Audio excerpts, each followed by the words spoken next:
ça n'a pas été un grand soutien.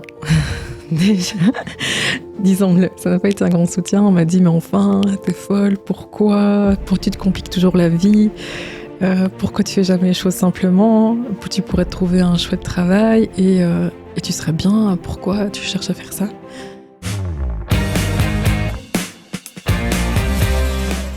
Bonjour Estelle et bienvenue dans le podcast des entrepreneurs inspirants. C'est un plaisir de t'accueillir aujourd'hui. Merci beaucoup Geoffroy, je suis ravie d'être avec toi aujourd'hui. Merci beaucoup pour l'invitation. Donc on va commencer par le petit moment publicitaire parce que comme tu le sais ou peut-être pas, le podcast est sponsorisé par deux partenaires. Donc Interphone qui est un opérateur télécom dédié 100% aux entreprises et YouMovie dont nous avons l'illustre représentant Didier avec nous ici qui est spécialisé dans la stratégie visuelle et vidéo. Estelle Van der Hagen, Sales Hive, première question pour toi. Qui es-tu Estelle? Sur une grande question, on ne sait jamais trop comment répondre à ce genre de questions. C'est intéressant parce que certains vont partir sur une voie, d'autres. La façon dont la personne va répondre à la question est déjà intéressante. Écoute, Estelle Van der Hagen, c'est qui? Bon, c'est une jeune femme de 33 ans, donc je suis namuroise d'origine à la base. J'aime bien commencer par qui j'étais quand j'étais enfant. Je pense que j'étais une petite fille pleine de curiosité, pleine de vie, pleine de joie. Qui aimait découvrir le monde, qui était assez aventurière. Et je pense que déjà, ça donne un peu les prémices de la suite, je pense, vu qu'on est dans un podcast d'entrepreneurs. Mais voilà, donc moi, j'ai commencé ma carrière, même avant de commencer ma carrière, je dirais, j'ai commencé par des études de droit, sans doute par un sens, point de vue valeur, mais aussi par envie familiale, je pense, qui me poussait à faire du droit.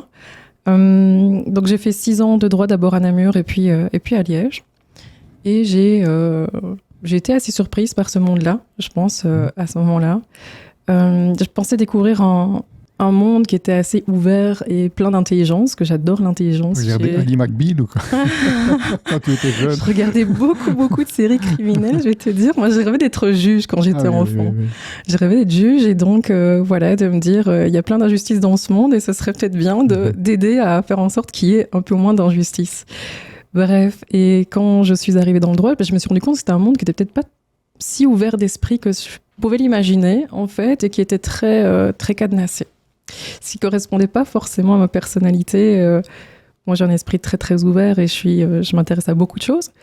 Et donc, je me sentais très vite, peut-être étouffée dans ce monde-là. Ça n'a pas empêché que je fasse 2 ans et demi de droit, d'abord à Liège et ensuite à Bruxelles, où j'ai suivi mon copain de l'époque qui m'a amenée vers Bruxelles, vers la capitale. Comme avocate, là, ou comme juriste? Comme juriste, en fait. J'avais commencé à Liège chez un huissier de justice. Peut-être pas l'endroit le plus... Mais c'était très formateur. C'est pas le plus glamour, peut-être? C'était pas très glamour. C'était pas du tout glamour, mais en tout cas, c'était extrêmement formateur. Et puis, voilà, j'ai trouvé aussi dans le monde bancaire, après, dans le secteur, toujours dans le métier juridique, 2 ans de ma carrière qui se sont développés à ce moment-là, et où aussi, j'ai retrouvé ce même sentiment peut-être d'étouffer, de ne pas avoir toutes mes compétences, ou en tout cas de ne pas mettre mon potentiel à plein profit au service de l'entreprise. Et donc voilà, à un moment donné, c'est marrant, mais l'entrepreneuriat, c'est aussi un chemin de vie. J'ai rencontré des personnes à certains moments qui m'ont poussée à faire des choses que je n'aurais peut-être pas fait moi toute seule. Par exemple, j'ai rencontré une amie qui m'a dit « Mais Estelle, t'es pas sur LinkedIn, comment c'est possible ?» J'avais 23 ans, pour moi LinkedIn c'était très loin de mon monde. Il y a une vie à côté de LinkedIn. C'est incroyable, mais il y avait une vie pour moi à côté de ça. J'étais complètement à côté et un jour elle me dit mais enfin il faut que tu te crées un compte, c'est peut-être l'opportunité pour toi. Donc je crée mon compte LinkedIn, publicité pour eux. Et 5 jours plus tard je suis contactée par une agence, une société de conseil qui me contacte pour devenir consultante chez un de leurs clients. Et j'ai la chance que ce soit la fondatrice qui vienne avec moi en entretien d'embauche et qui, à la fin de l'entretien chez le client, elle me dit « Viens, on va discuter. En fait, je veux pas que tu travailles chez le client, je veux que tu travailles avec moi, pour moi, dans mon entreprise, pour m'aider à développer mon entreprise, mon point de vue commercial. » Donc, c'est une entreprise de conseil qui faisait 5 millions de chiffres d'affaires à l'époque, qui avait pour objectif de passer à 10, 12 millions et de revendre l'entreprise. Et donc j'arrive dans ce contexte, je ne connais pas le monde du conseil, je ne connais pas les métiers dans lesquels ils travaillent. Ils étaient actifs dans le procurement, pour moi, les achats. Pour moi, les achats du haut de mes 25 ans, c'était aller faire les soldes, entre guillemets, pour rigoler. Mais c'était un peu ça dans ma tête. C'était un monde un peu inconnu, vu que je venais du droit. C'était à nouveau ce monde très cadenassé. Et ça a été une vraie révélation pour moi à ce moment-là, de découvrir ce nouveau métier qui répondait, je pense, à mon besoin d'être nourrie intellectuellement. Parce que mon travail à ce moment-là, c'était de pouvoir comprendre le monde du conseil, qui est quand même un monde de très haute performance, où il faut apporter une valeur qui est énorme aux clients, qui sont des grosses entreprises, du B2B. Je travaille dans le secteur, j'accompagne des sociétés dans le monde pharmaceutique, dans le monde automobile, bancaire, assurance, télécom, donc des mondes extrêmement variés. Et j'ai découvert cette richesse intellectuelle et aussi cette opportunité d'être très dans la relation client, de découvrir les autres. Et ça correspondait aussi à un de mes besoins d'être nourrie humainement. Et donc, voilà, c'était une vraie opportunité pour moi, à ce moment-là, un vrai shift de carrière. Donc déjà, à 25 ans, c'était un vrai changement. Je quittais le droit pour devenir business développeur auprès d'une fondatrice. Là, tu es toujours salarié, alors? Là, je suis encore salariée. Mais c'est peut-être déjà les prémices, à nouveau, dans le monde du travail, de l'entrepreneuriat, parce que finalement, dans ce monde-là, on est amené à être un intrapreneur dans l'entreprise. J'étais comme une sorte de mini-CEO dans l'entreprise, très libre, très autonome, où j'étais amenée à devoir développer mes propres portefeuilles clients, à recruter mes équipes. Donc j'ai engagé, je pense, depuis des centaines de personnes, une centaine de personnes au moins, facilement, de consultants, donc monter des équipes complètes, gérer les projets, mener à bien tous les projets et gérer tous les conflits qui peuvent être amenés dans une entreprise. Donc ça m'a ouvert l'esprit d'une manière très rapide. En fait, j'ai été amenée à 25 ans dans des responsabilités qui étaient assez énormes. Et puis, un deuxième élément, à ce moment-là, je savais déjà qu'en sortant de mes études de droit, je ferais un autre master. Je ne savais pas encore quoi, mais je m'étais dit, je vais travailler et je verrai bien, en fait, quelles sont mes affinités et comment le monde du travail m'amène vers ce qui me correspond. Et à ce moment-là, je ferai les études qui correspondent aussi à mon nouveau métier. Et c'est comme ça que je suis entrée à Solvay Business School pour faire un Executive Master Management. En parallèle de son travail de En plus de mon travail de salarié. Donc c'était vraiment un an extrêmement intense de cours du soir et du week-end. En fait, c'était vraiment un programme exécutif. Donc on étudiait la stratégie de 60 plus grosses entreprises mondiales sur différents aspects. Et là, ça m'a ouvert encore bien plus l'esprit à l'entrepreneuriat, parce que Solvay est quand même aussi connu pour créer beaucoup d'entrepreneurs. En tout cas, il y a beaucoup de jeunes entrepreneurs qui sortent de cette école, et c'est pas pour rien. C'est vrai que voilà, ça m'a ouvert à de nouvelles possibilités très intéressantes. Et après ça, j'ai encore fait 1 an, 6 mois en fait, comme employée, et puis je suis arrivée à un point où c'était le moment pour moi de me poser et de réfléchir à comment faire les choses autrement.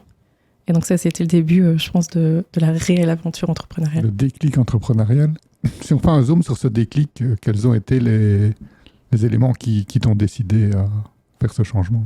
Alors, c'était des éléments qui ont été très personnels, en fait. Je pense que je suis arrivée, j'avais 27 ans, 28 ans, à un stade de ma vie où j'avais besoin de faire les choses différemment, avec plus de sens. Parce que je me levais matin, à un moment donné, je me disais, c'est bien, je rapporte beaucoup d'argent à diverses entreprises, mais est-ce que j'aime mon métier? Est-ce que j'aime la manière dont je le fais? J'en étais plus certaine.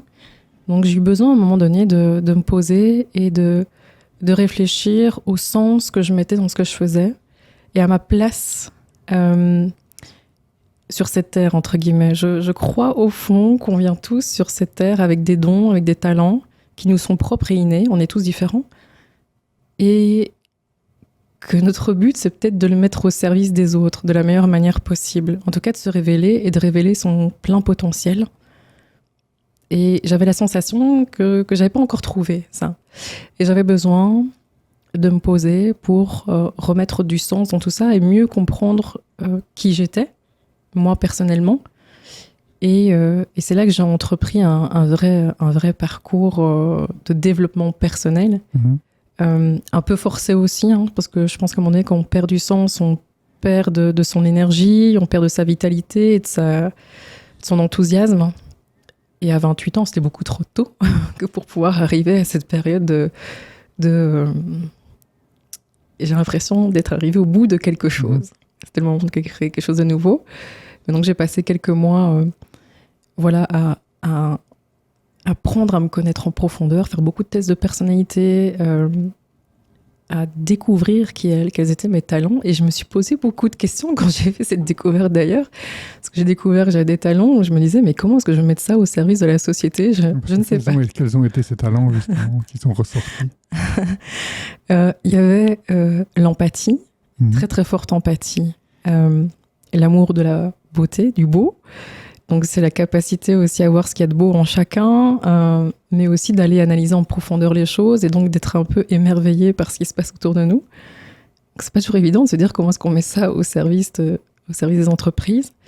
Il y avait ce côté intellectuel, analytique, très très fort. Voilà, tout un mélange de choses où à un moment donné, quand on découvre qui on est profondément et qu'on dit ok, il faut faire du sens avec tout ça, plus toutes les compétences que j'ai acquises, il faut quand même arriver à trouver le bon créneau. Quoi qu'il en soit, j'ai réussi au bout de ce chemin qui était le début d'un long chemin de développement. Parce que je pense qu'on apprend de nous-mêmes toute notre vie, on évolue en permanence. Je pense que c'est le but de chacun, hein, c'est de se révéler à son maximum, à apprendre à se connaître tout au long de sa vie. On évolue en permanence. En tout cas pour ceux qui ont la capacité de se remettre en question. Ce qui est essentiel, je pense. Mais je suis arrivée à ce point de j'aime mon métier parce que j'aime profondément l'humain et j'aime aider les autres. Et j'ai ce besoin d'être nourrie intellectuellement que je retrouvais dans mon métier. Mais la manière dont je fonctionnais ne me convenait pas. Le statut d'employé, en fait, ne me convenait pas. Parce que je trouvais qu'on était très cadenassé. Je suis quelqu'un qui avait ce besoin, en tout cas qui l'a toujours, ce besoin d'être libre, indépendante, tout en dépendant des autres aussi, parce qu'on est quand même des êtres humains, on est liés les uns aux autres, on a besoin des autres aussi pour avancer. Et donc de me dire, en fait, j'aime ce que je fais, mais je veux le faire différemment. Donc je me suis dit, pourquoi pas devenir consultante, en fait, parce que j'ai quand même des compétences que j'ai acquises, parce que j'ai eu finalement, dans cette découverte de ce nouveau métier, une réussite assez rapide, qui se faisait de manière très naturelle aussi, sans demander trop d'efforts. Et je me suis rendu compte que ça faisait partie de mes forces, de mes capacités, et que ça, j'avais envie de le mettre au profit d'autres entreprises. Et donc, je me suis dit, mais c'est peut-être le moment de passer indépendante. Peut-être que c'est la manière de faire qui me correspondrait beaucoup mieux que d'être employée. Et quand tu passes indépendante, tu sais précisément ce que tu vas faire en consultance, mais tu sais dans quel domaine ? Mais en fait, je ne le savais pas encore tout à fait, mais la vie nous amène les bonnes opportunités au bon moment, je pense. Parce que je ne savais pas encore très bien quoi, comment, mais là, il y a un chasseur de tête qui vient, qui me contacte et qui me propose d'aller dans une société qui est dans le web et mobile app, dans ce secteur-là, pour accompagner le CEO au niveau commercial. Il a besoin de force commerciale. Et là, je suis en fait amenée à devoir passer indépendant. C'était la condition pour avoir le job. Pour avoir le job, il fallait passer indépendant. Donc finalement, les choses se mettent comme ça d'elles-mêmes. La vie m'amène à ça. Et là, c'est une révélation. Parce que quand j'accepte cette fonction, je me rends compte que ça m'épanouit à 200%. J'accompagne un dirigeant, CEO d'une entreprise de 45 personnes, qui fait plusieurs millions de chiffres d'affaires, mais qui a des problématiques au niveau commercial. Et donc là, je suis vraiment amenée à devoir les aider à tout remettre en question, niveau commercial, à améliorer, à optimiser, à revoir les méthodologies, à revoir la manière de faire avec les clients, à remettre finalement une approche qui, eux, était très centrée produit vers une approche qui est centrée client. Et là, je m'épanouis complètement dans cette voie et ça me confirme les idées que j'avais depuis quelques mois pendant cette phase de remise en question et qui me pousse en fait à continuer dans cette voie. Sauf que c'est arrivé finalement 6 mois avant le début du Covid, cette fameuse période qui a quand même chamboulé la vie de tout le monde, je pense, d'une manière ou d'une autre. Là, tu es en monoclient, donc c'est ton seul client. Oui, je suis en monoclient. Tu travailles à 100% chez ce client-là. Quoi. Exactement. Et donc, arrive un moment donné où on doit arrêter la collaboration en plein Covid. Forcément, les équipes commerciales sont au ralenti. Il n'y a plus rien qui se passe au niveau business. Donc, on décide d'arrêter à ce moment-là. Et là, je me rends compte aussi de la réalité d'être indépendant. C'est loin d'être un parcours simple parce que là, je me retrouve à ne pas avoir d'aide de l'État parce que je suis indépendante depuis 6 mois et que du coup, voilà. Et donc, on est confronté à la réalité du terrain qui est, quand vous êtes indépendant, les risques sont à 100% votre charge. Alors oui, il y a des assurances, etc. Bon, on ne va pas rentrer dans les détails. Mais je me rends vite compte qu'en fait, ça ne va pas être un parcours qui est simple. C'est loin de l'illusion qu'on nous donne aujourd'hui de tout le monde peut être entrepreneur, on peut faire des millions en très peu de temps, c'est très facile, il suffit de lancer X ou Y projet et on y va. C'est loin d'être si simple que ça. L'entrepreneuriat, c'est un vrai parcours humain, un vrai parcours du combattant. Ça demande énormément de compétences et de qualité. Et voilà, c'est encore un nouveau déclic qui se fait à ce moment-là. Et se dire, ok, ça va pas être si simple que ça, mais on va devoir passer étape par étape pour avancer. Donc ça, c'était il y a 4 ans et demi, 5 ans maintenant. Je pense que le temps passe vite quand même. Depuis le Covid. Le Covid, oui, c'était 20, donc on est à 4 ans. Quoi. Exactement. Oui. Mais c'est bien ce que tu dis, je pense que c'est intéressant de le dire, ce côté entrepreneuriat, parce qu'il y a un peu une hype pour l'instant sur l'entrepreneuriat de dire, effectivement, comme tu le dis, c'est facile, tout le monde peut devenir entrepreneur. Ce côté, on peut vite faire des millions, mais je crois que c'est bien parce que voilà, il y en a qui peuvent le croire aussi, c'est bien de revenir avec un message de dire, oui, c'est possible, mais ça demande quand même. C'est pas la simplicité non plus, ça demande quand même. Non, je pense que ce discours est assez faux quand même de se dire c'est pas la solution à tout. On croit que l'entrepreneuriat c'est la liberté. En fait, non. Je pense que depuis que je suis entrepreneur, je n'ai jamais travaillé autant de ma vie. J'ai jamais fait autant de sacrifices, je pense, sur plein d'aspects de ma vie. Et j'ai jamais dû être aussi exigeante et disciplinée envers moi-même. C'est quoi une journée type d'Estelle aujourd'hui? S'il y en avait une. Journée type. En fait, j'ai plusieurs clients aujourd'hui. Donc, par exemple, le mois dernier, j'avais 13 clients différents en même temps à servir. Donc, des journées types, en fait, elles varient très, très fort. Mais une journée... Est-ce qu'il y a une morning routine Alors, contrairement à ce qu'on dit sur les réseaux sociaux où il faut se lever à 5h du matin, et je ne me lève pas si tôt que ça. Tu ne prends pas une douche glacée et faire un peu de méditation, non? Je ne prends pas une douche glacée non plus pour commencer ma journée. En fait, j'ai cru très longtemps qu'il fallait pouvoir faire tout ça pour être un entrepreneur qui réussit. Et donc, je me suis vite rendu compte que j'allais contre ma nature, à vouloir absolument me lever super tôt, etc. Alors qu'en fait, je suis quelqu'un... Je ne sais pas me lever tôt, je ne suis pas du matin. Donc moi, je me lève à 8h du matin. Honte à moi s'il fallait le dire. Je me lève pas si tôt que ça, mais en fait, je pense que pour réussir dans l'entrepreneuriat, il faut d'abord se respecter soi-même, comprendre qui on est et comment on fonctionne. Parce que si on va constamment contre notre propre nature, à un moment donné, ça craque. Et l'entrepreneuriat, c'est un projet à long terme. Donc le but, c'est de craquer le plus tard possible, ou de ne jamais craquer, en tout cas. Et donc se respecter, c'est important, on est tous différents. Il y en a qui sont du matin, je les admire énormément. Moi, je ne le suis pas. Mais par contre, je peux travailler extrêmement tard le soir.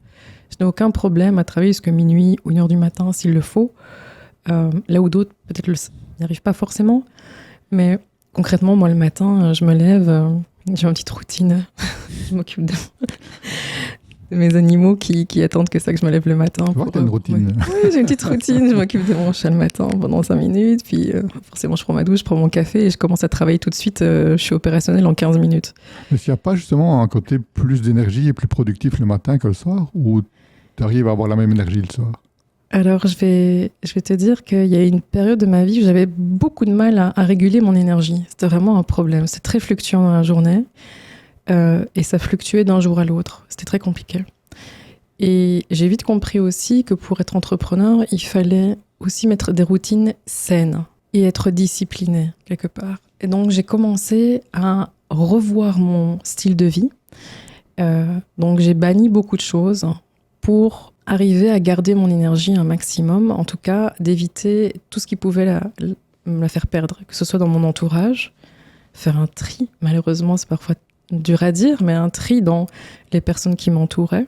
Donc m'entourer exclusivement de gens qui comprennent ce que je vis, qui me tirent vers le haut, que je tire vers le haut. Voilà, c'est des échanges dans les relations, mais qui on peut se tirer vers le haut et parler de tout, et qui ne sont pas dans la critique et dans le jugement permanent. J'ai arrêté l'alcool pendant 2 ans. J'ai arrêté le gluten aussi, parce que j'avais aussi des problèmes de gluten, de sensibilité, et ça bouffe une énergie qui est juste incroyable. Et je me suis mise de manière intensive au sport. Pas n'importe quel sport, je suis aussi quelqu'un de très intense, donc j'ai besoin d'un sport aussi extrêmement intense. Et donc je me suis mise au crossfit et à l'aerox.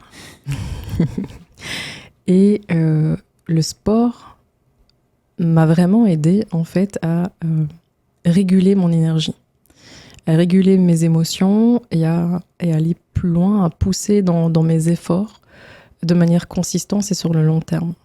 Pour moi, le sport, c'est une pratique qui vous construit humainement vraiment très très fort, et duquel on peut apprendre énormément, duquel on peut faire aussi beaucoup de parallèles. Et donc cette énergie qui fluctue énormément, elle est devenue, elle est extrêmement régulée aujourd'hui. Et donc pour répondre à ta question, est-ce que tu as des fluctuations d'énergie? Je n'en ai plus. J'ai un niveau d'énergie très haut tout au long de la journée, que ce soit le matin, le midi ou le soir. Mais j'ai aussi appris à réguler mon alimentation. Et donc, j'ai fini par avoir un mode de vie qui était assez discipliné. J'ai mes routines. Le matin, je travaille chez moi. Donc, comme je te disais, je suis opérationnelle en 15 minutes. Le matin, je travaille de chez moi. Le midi, je vais à mes bureaux. Je suis au Mix, aujourd'hui, au Mix à Bruxelles, pour faire à nouveau leur publicité, qui est un endroit quand même assez exceptionnel, qui mélange à Bruxelles, en plein milieu de la nature, des bureaux, une salle de sport, des espaces de nourriture saine, qui est un endroit assez incroyable. Donc je vais manger là le midi, et l'après-midi j'y travaille, et le soir à 19h je fais ma séance de sport, puis je suis par un spa, et puis je rentre chez moi, je lis. Donc voilà, c'est des journées types. Voilà, concrètement, l'activité de Sales Hive, je dis que tu as plusieurs clients, plus d'une dizaine de clients.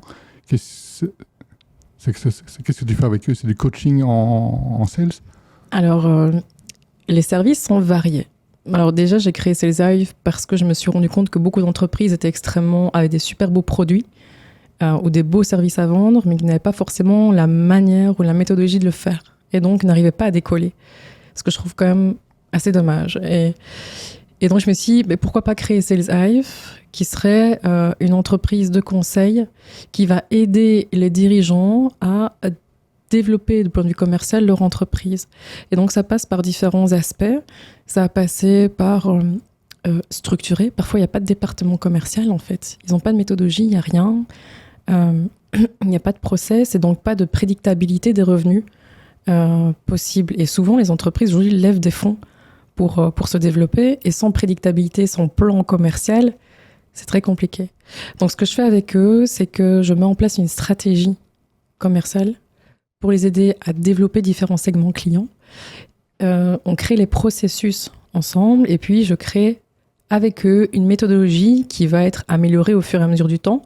Donc vraiment pour se dire à chaque étape de la partie commerciale du processus, quelles sont les actions qu'on prend, comment est-ce qu'on communique avec les clients, par quels canaux, et comment est-ce qu'on arrive finalement à générer plus de chiffre d'affaires et plus de ventes avec une approche qui va être centrée sur le client, donc orientée sur la résolution des pain points des clients. Mais passe aussi par là toutes des problématiques de recrutement, parce que beaucoup d'entreprises ne sont pas formées non plus au recrutement, et finalement ont des problèmes pour développer leur chiffre d'affaires, mais ne se rendent pas toujours compte de pourquoi. Et quand je viens faire un audit, donc je fais aussi des audits forcément, pour comprendre où ça bloque, je me rends compte que soit les processus ne sont pas clairs, soit les équipes qui sont en place ne sont pas forcément toujours les plus compétentes, ou ne sont pas au bon endroit en fait dans l'entreprise.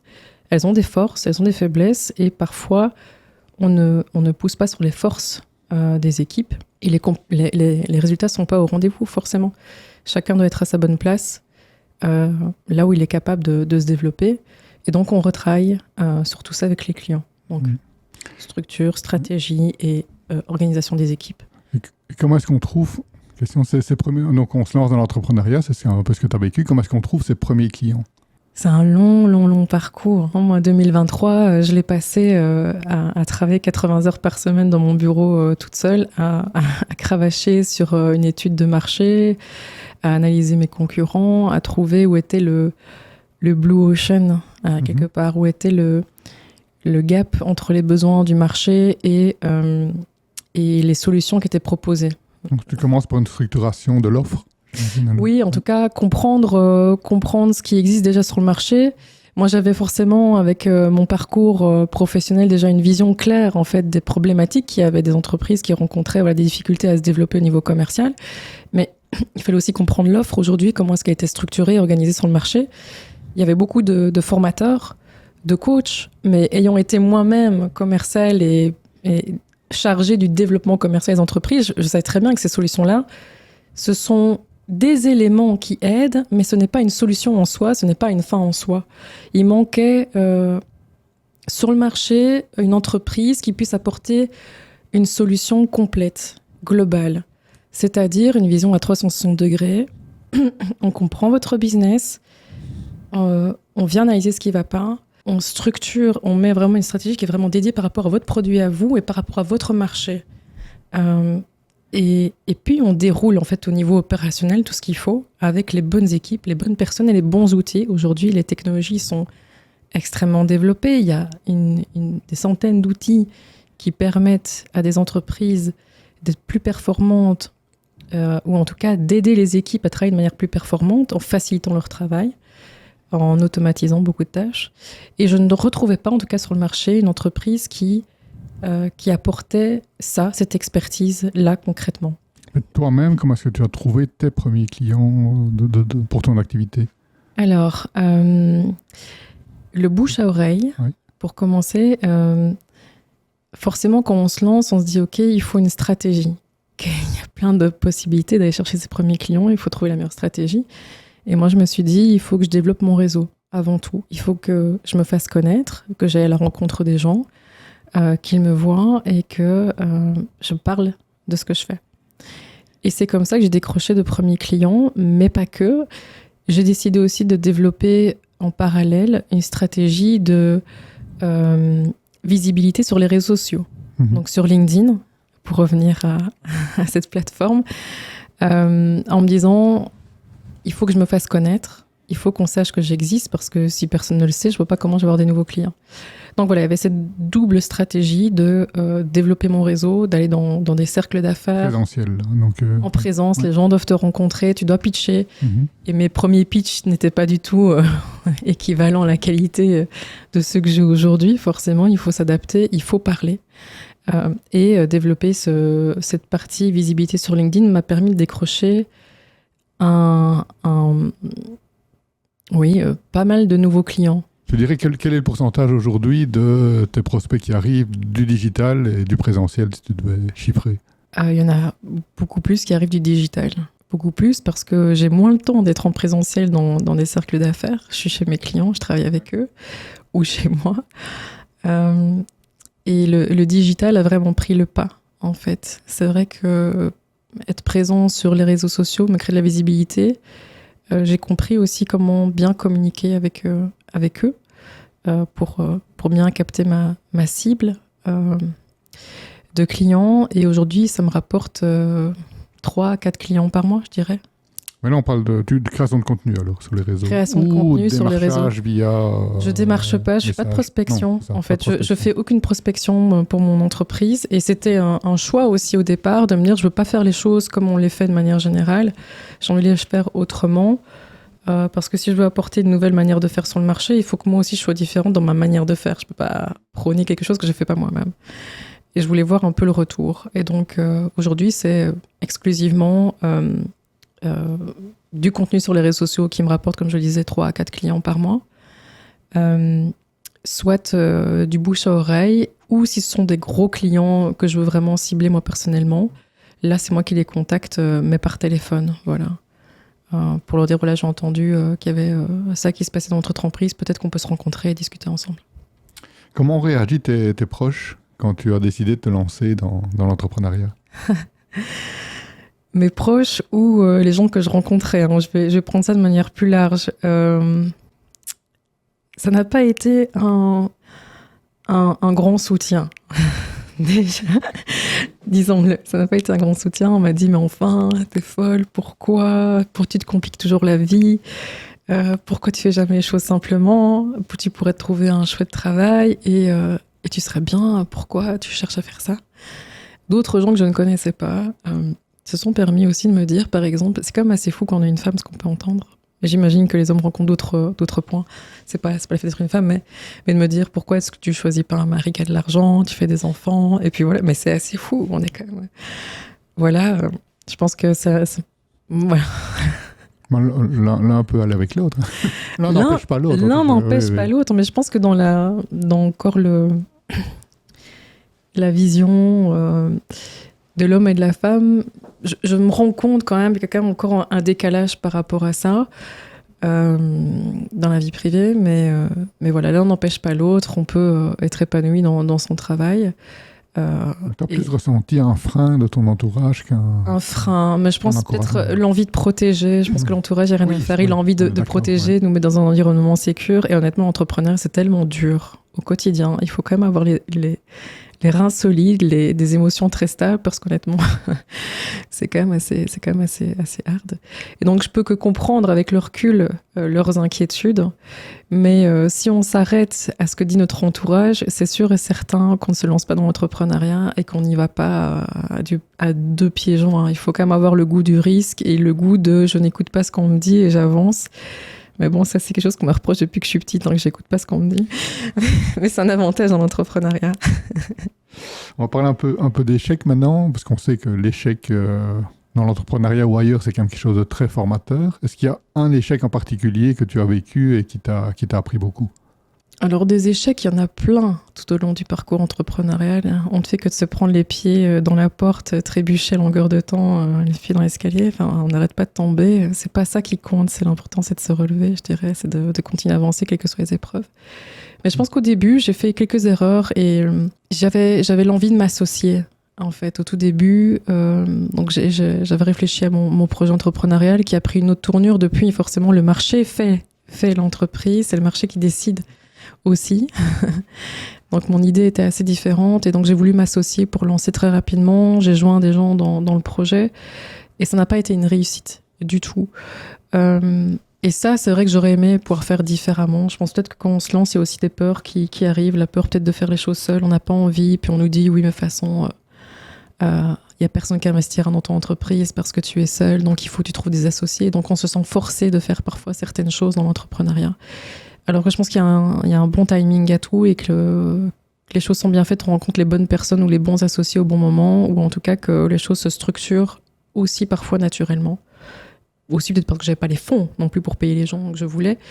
Et donc la réalité nous rattrape très vite. S'associer, c'est très compliqué parce que ça demande aussi que chacun soit dans le même bon timing, que le projet parle autant aux uns qu'aux autres. Il y a les difficultés aussi qui se ramènent par rapport à la partie juridique, les actions, et donc il y a de l'ego qui ressort. Qu'on soit homme ou femme, il y a beaucoup d'ego dans tout ça aussi. Et donc c'est loin d'être simple. Et donc finalement, ça n'a pas été une réussite, cette volonté de s'associer. Et donc j'ai finalement fait le choix de continuer à avancer seule. Et je pense qu'avec le recul, c'était le bon choix, parce que je n'étais peut-être pas prête non plus, moi, personnellement, à ce moment-là, à m'associer de manière stable et sereine non plus. Mais donc ça a été un échec.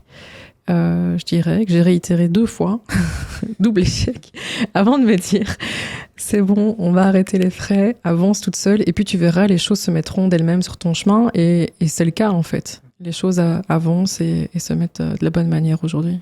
Tu l'as un peu évoqué tout à l'heure, est-ce que c'est plus difficile aujourd'hui d'évoluer dans le monde entrepreneurial si on est une femme que si on est un homme, d'après toi? Est-ce que tu as rencontré certaines difficultés? C'est la question à 1 million qui va faire grincer des dents. C'est la question. Ça dépend de ta réponse. Je rigole. Je pense que j'ai donné quelques petits indices. Hein. Je pense que c'est difficile. C'est plus difficile. Je crois, mais c'est mon avis personnel. Oui, c'est plus ton avis personnel que je demande. Hein. Mon avis personnel, c'est pas la vérité absolue. Voilà, mais mon avis personnel par rapport à mon histoire et par rapport à plein de choses, c'est que c'est plus difficile quand on est une femme. Je le pense sincèrement. Déjà parce qu'on n'a pas autant de pairs sur le marché. Enfin, je veux dire, il y a des femmes entrepreneurs qui sont incroyables, il y en a, mais il n'y en a pas tant que ça. Donc, on n'a pas toujours forcément des exemples incroyables. Et puis, se pose très, très vite aussi l'aspect privé. Il n'y a rien à faire. Quand on est une femme, on a aussi une énergie féminine. Et le travail, monter une entreprise, c'est une énergie très masculine. Et ça peut faire peur à pas mal d'hommes aussi. Et donc, il n'y a rien à faire. C'est aussi au niveau relations personnelles. On se dit, mais est-ce que c'est la meilleure voie? Parce que peut-être que je me ferme des portes au niveau privé. Peut-être que je fais peur à certains hommes. Peut-être que... Et donc, on se pose plein de questions en tant que femme et de se dire, oui, mais est-ce que j'aurais suffisamment de temps aussi pour éduquer ma famille, éduquer mes enfants? Est-ce que je pourrais avoir des enfants ou est-ce que ma carrière prend trop la place? Ça fait peur aux hommes de se dire, est-ce que si je me mets avec une femme entrepreneur, est-ce qu'elle va être capable de mettre aussi sa carrière peut-être sur un plan second ou est-ce qu'elle va rester sur un premier plan? Donc il y a toutes ces questions-là aussi qui s'entremêlent. C'est pas juste le fait d'être entrepreneur, parce que je pense que quand on est drivé, qu'on a une passion, on peut l'amener à bien, mais il y a d'autres éléments qui entrent en compte et qui entrent en jeu et qui pourraient nous pousser à renoncer ou en tout cas à faire les choses très différemment ou en tout cas à minimiser nos ambitions en se disant si j'ai trop d'ambition, peut-être qu'à un moment donné ça va coincer au niveau personnel et que ça le fera pas, ou peut-être que je dois faire des sacrifices que j'ai pas envie de faire parce que peut-être qu'on m'a déjà dit oui mais en fait si tu veux avoir une carrière comme ça, bah, t'auras pas de mari, t'auras pas d'enfant, est-ce que t'es prête à ça? Et non, je suis pas prête à ça. La réalité, c'est que je dois revenir à cette réalité-là, c'est que non, j'ai aussi envie, comme tout le monde, de construire une vie de famille, mais j'ai compris aussi que ça va demander pas mal d'ajustements, d'être à l'écoute, de laisser la place aussi à l'homme, parce que je pense que les hommes aiment aussi l'idée et qu'ils ont peur d'avoir une femme qui lead. Et donc, et aussi tout un aspect de compréhension des hommes aussi, de se dire, ok, c'est pas parce qu'on a une femme qui est entrepreneur que pour autant à la maison, c'est elle qui va tenir toutes les rênes et qui va me dire tout ce que je dois faire. Non, je pense qu'on aime aussi quand nous, on rentre à la maison, de se dire, ben, j'ai quelqu'un sur qui je peux me reposer, qui a un vrai soutien. Et puis, je pense aussi qu'en tant que femme, quand on se lance dans l'entrepreneuriat, il y a ce besoin aussi de se protéger personnellement, peut-être parce qu'on l'a peut-être pas toujours trouvé dans sa vie non plus. Mais que ça, c'est quelque chose qui peut se rééquilibrer, en tout cas, dans une vie de couple. Donc, c'est une réponse qui est peut-être très loin de ce que tu avais imaginé, de pourquoi ça peut être plus compliqué pour une femme de réussir dans l'entrepreneuriat. Mais c'est une réalité, peut-être que les hommes ne voient pas, ou qui peut être un frein, ou qui sont des questions naturelles qu'on se pose en tant qu'être humain, en tant que femme, et qui peuvent... amener à se poser pas mal de questions, en tout cas. C'est intéressant d'avoir ton avis, effectivement. Et tu ne vois pas un changement de génération, c'est-à-dire que on voit émerger quand même une génération d'entrepreneuses, notamment sur les réseaux sociaux, voilà, qui sont plus jeunes, qui ont un mindset, j'ai l'impression, c'est une impression différente aussi de les générations précédentes d'entrepreneuses, où, voilà, qui finalement se positionnent plutôt à l'égal des hommes et voilà, veulent avancer comme les hommes. Oui, et... oh là là. T'as pas cette impression... Si, complètement, mais je pense qu'il y a... Qu'il y a un changement qui est en train de s'opérer. Il y a un shift qui se fait et qui n'est pas forcément bon non plus. En fait, c'est encore une question très difficile à répondre et qui va amener énormément de... Mais je pense qu'un homme... Donc, je pense que, voilà, on doit tous s'épanouir à ce niveau-là. Il y a différents choix qui doivent se faire, mais c'est pas au détriment de la place de l'un et de l'autre. Au niveau des relations. Mais ce que je remarque quand même, c'est qu'il y a beaucoup... On veut toutes prendre une place pour être équivalent à l'homme, mais on n'est pas équivalent à l'homme. On ne l'est pas. Et ça ne veut pas dire qu'on est plus ou moins, ça veut dire qu'on est juste différent. En fait, on est différent, on a des besoins différents, on a des besoins émotionnels différents peut-être. Ça va peut-être faire grincer des dents aussi, ce que je dis. Mais c'est intéressant, franchement. Mais on a deux pôles d'énergie. Il y a l'énergie masculine et l'énergie féminine. Alors, il y a des femmes qui ont une énergie très masculine. et je l'ai eu très très fort pendant pas mal de temps, et ça posait aussi problème dans mes relations, forcément. Et il y a des hommes qui ne se sentent plus respectés dans leur énergie masculine, parce qu'il y a des femmes qui deviennent de plus en plus masculines. Et donc il y a une polarité qui n'est plus équilibrée, en fait. Et donc l'équilibre, c'est pas je suis l'égal de l'homme, c'est non, on est différent et on est complémentaires. Et on doit réussir à naviguer là-dedans. Et ce que je remarque aussi sur les réseaux sociaux, c'est qu'il y a de plus en plus de féminisme, je suis pas pour ça, moi. Je vous avoue, je suis pas pour le féminisme. Je suis pour trouver la collaboration et le partenariat dans le couple d'une manière qui correspond. Alors, est-ce qu'il y en a un qui travaille plus que l'autre? Peu importe.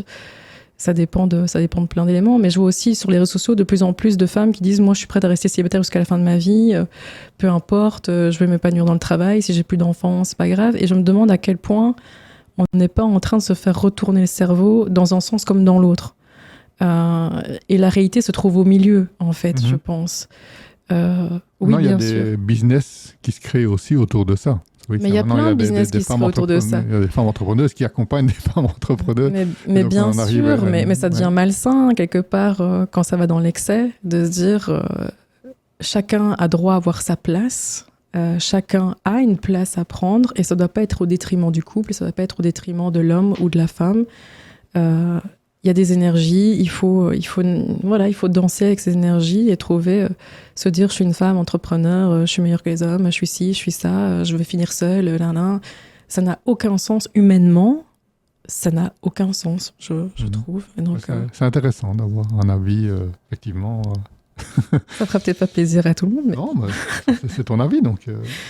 Si tu pouvais inviter n'importe quelle personnalité, vivante ou décédée, à un business lunch, qui inviterais-tu? Comme ça, spontanément, quel est le premier nom qui te vient en tête? Oh mon Dieu, spontanément, c'est Elon Musk. Ah oui, pourquoi? Parce que je pense qu'il a réussi à débloquer quelque chose dans son cerveau. J'ai la sensation que cet homme, soit il est devenu complètement fou, soit pas du tout.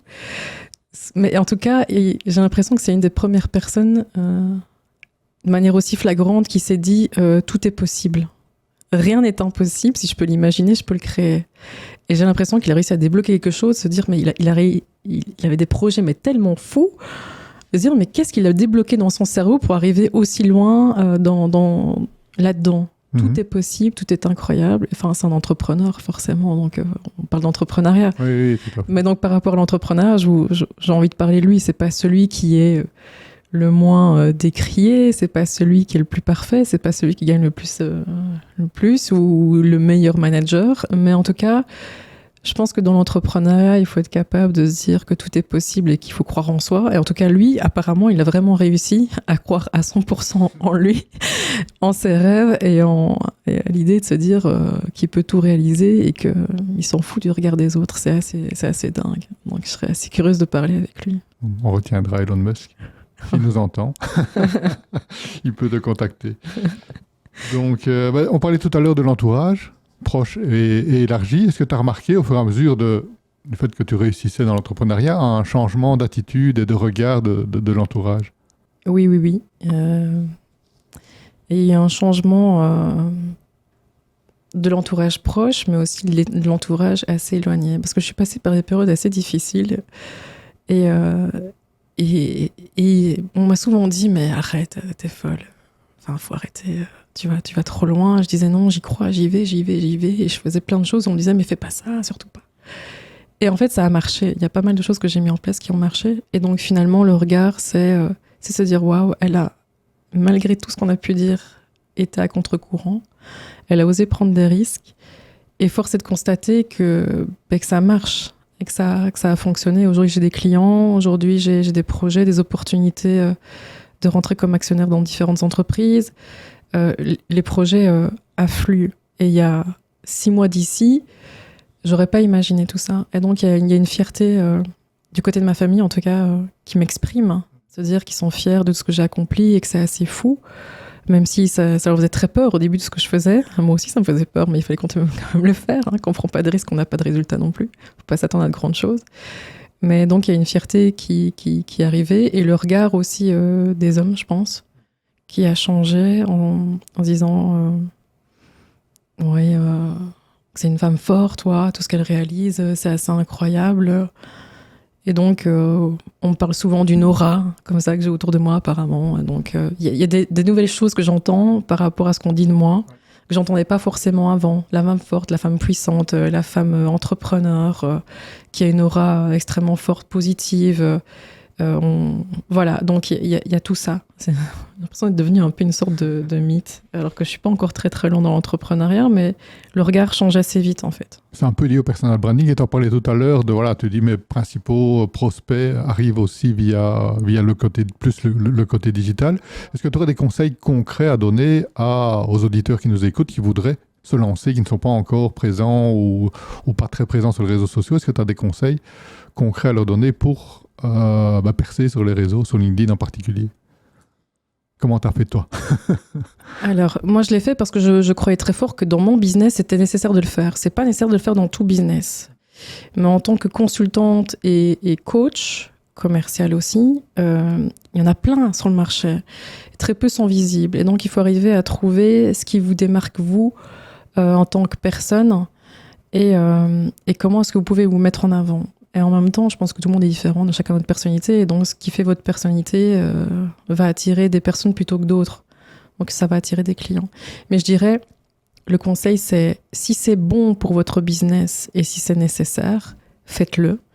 Ne vous arrêtez pas à vos peurs, parce que ça fait peur de se lancer sur les réseaux sociaux. Les premiers, j'en tremblais. Hein. Les premiers que j'ai lancés, je les mettais et 5 minutes après, je les supprimais.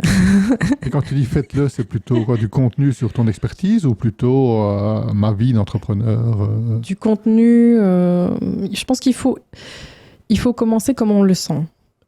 C'est important. C'est un exercice qui est très difficile parce qu'on se met à nu.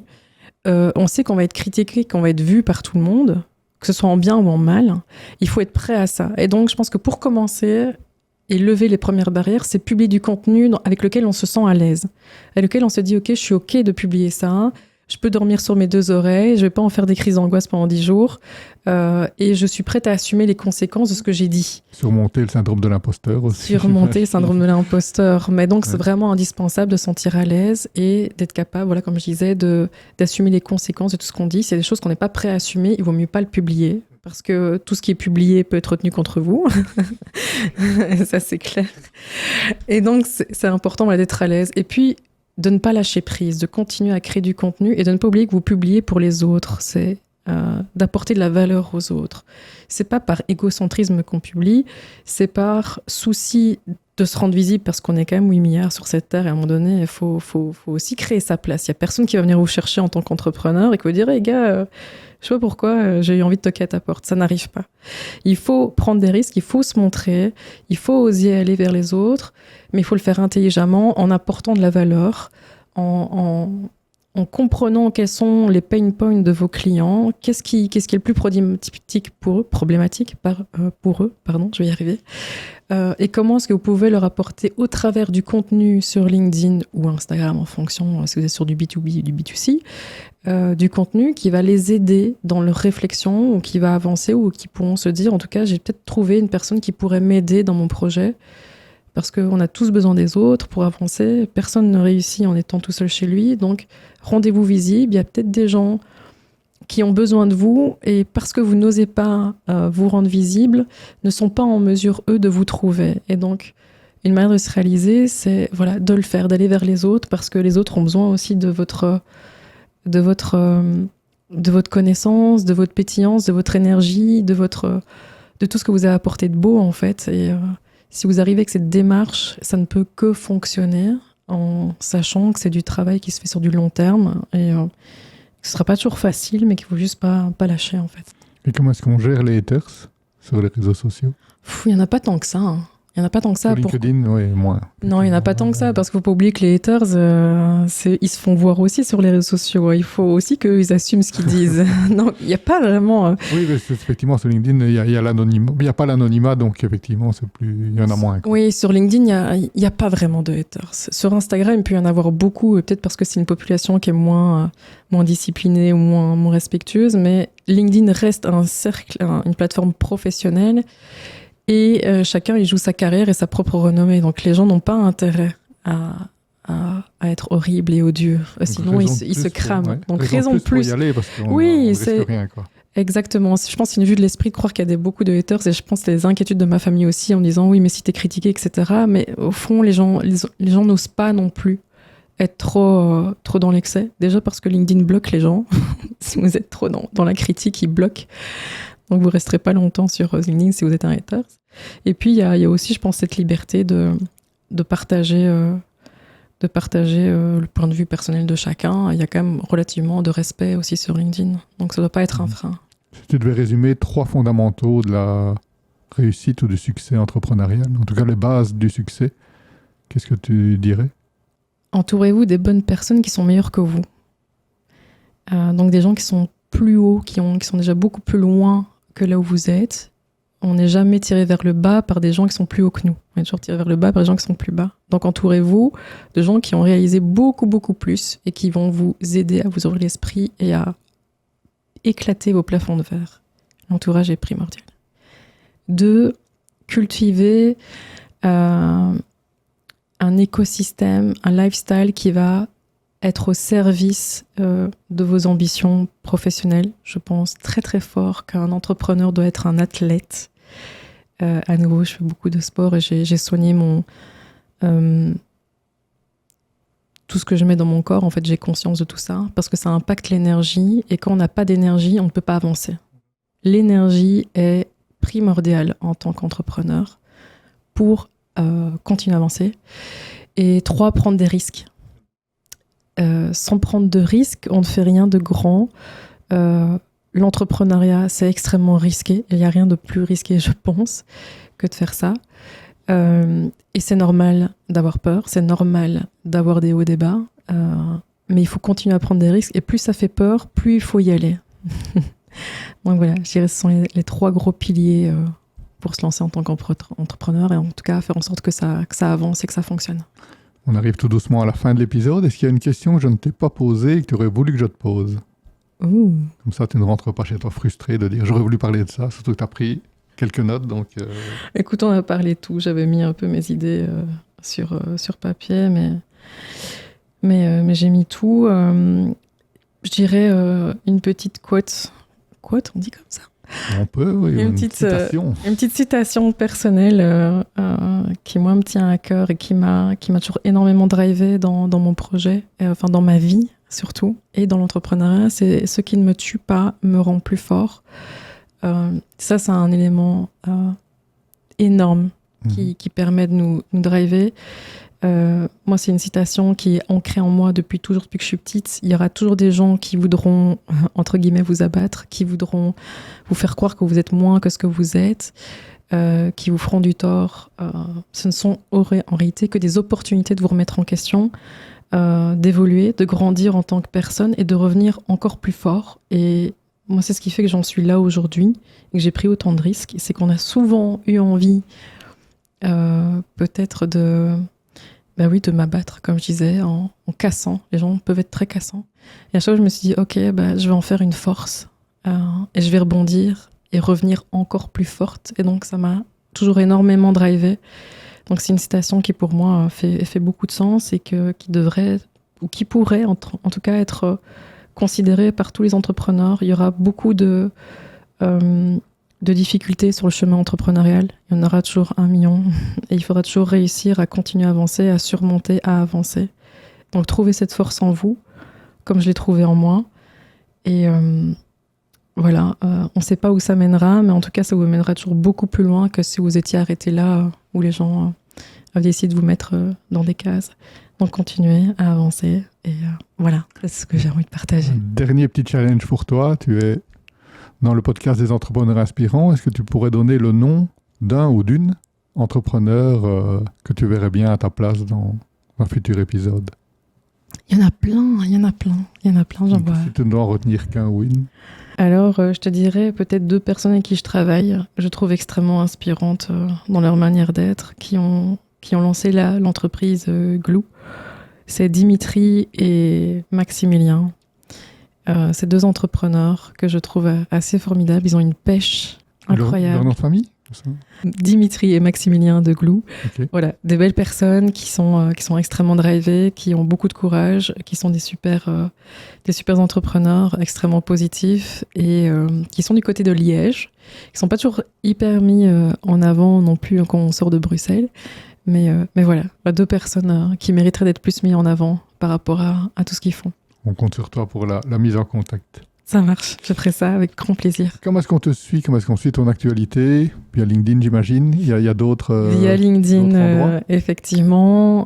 Donc c'est LinkedIn où je publie le plus. Je publie aussi sur Instagram, mais beaucoup moins quand même. Je suis moins fidèle à Instagram. Mais sur LinkedIn, voilà, Estelle Van der Hagen, vous pouvez suivre ma page. Je publie beaucoup de contenu sur la partie forcément commerciale, entrepreneuriale, mais aussi recrutement. Donc voilà, n'hésitez pas à me suivre. J'espère en tout cas que ça vous apportera beaucoup de valeur par rapport à ce que je partage et ce que je publie. Un grand merci Estelle pour ton témoignage. Chers auditeurs, si vous avez aimé ce podcast, n'hésitez pas à le liker, le partager et surtout de vous abonner, que ce soit sur vos plateformes de streaming préférées ou sur YouTube, puisqu'on est désormais en format vidéo. Donc on se donne rendez-vous prochainement pour de nouveaux épisodes du podcast des entrepreneurs inspirants. À très bientôt. Merci Estelle, à bientôt. Merci beaucoup Geoffroy, à très bientôt.